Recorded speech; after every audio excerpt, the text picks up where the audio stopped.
52. In John chapter 9, Jesus and his disciples come across a man that was blind from birth.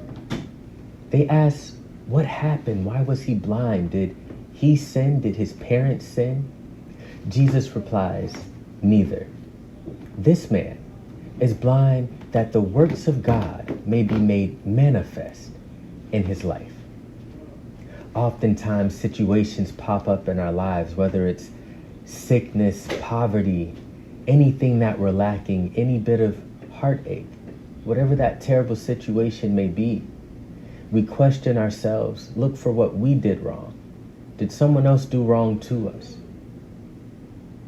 The truth is, every situation, whether you view it as something good or bad, is an opportunity for the works of God to be made manifest in your life. Every problem is an opportunity to experience God's divinity.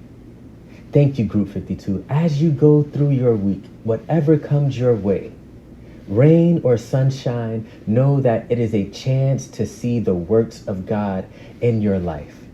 You can't see what you're not on the lookout for. Thank you, Group 52. God bless you and have the best week of your life.